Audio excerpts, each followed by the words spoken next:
তো অপারেশনের আগ পর্যন্ত আমার পা ভালো ছিল। হ্যাঁ, ভালো পা নিয়ে ঢুকছি। উনি গেছিল, মাজা একটা সমস্যা ছিল, মাজার সমস্যাটা দেখানোর পরে ডাক্তার বলছিল অপারেশন করতে হবে। সেখানে অপারেশন মাজাই করবে, ঠিক আছে, ওরা ওনারা ব্যবহার করে অপারেশন করছে, করার পরে উনি যখন জ্ঞান ফিরলো তখন দেখলো তার পায়ে দুইটা স্পট।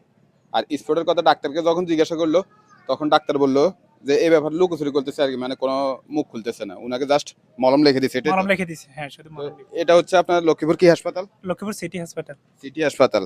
আচ্ছা বাইরে উনি আমার পার্শ্ববর্তী, ওনারা জিজ্ঞাসা করছে আপনি কোনো ব্যবস্থা নেন নাই কেন? উনি বলছে দেখেন আমি ওইখানে আমি আমার মারে নিয়ে গেছি, কারে কি বলবো, এটা আমাদের বাংলাদেশ, কার কাছে যাই মুখ যে কে আমাদের সামনে আগে আসবে বা কিছু।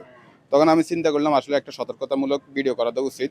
আমাদের বাংলাদেশে এটা অহরহ হইতেছে এমন যে হাসপাতালে চিকিৎসার নামে ভুল চিকিৎসা দিচ্ছে। এই যে উনার এই যে পায়ে, উনি গেছে মাজা নিয়ে সমস্যা, এখন পায়ে কষ্টে ভুগতেছে। এখন আজ কয়দিন এই পায়ের এই অবস্থা? এই পায়ের অবস্থা আজকে প্রায় 22-23 দিন। 22-23 দিন উনি এই পায়ের এই অবস্থা নিয়ে কষ্টে ভুগতেছে। ড্রেসিং এখানেই তো করতেছেন? ড্রেসিং এখানেই করতেছি এখন পার্মানেন্টলি। এখন বড় ডাক্তার আমার যে কোমরে যে অপারেশন করছে ওইখানেও উনি কোনো ড্রেসিং এর কথা বলে নাই, অথচ ড্রেসিং দরকার। ডাক্তারটার নাম কি?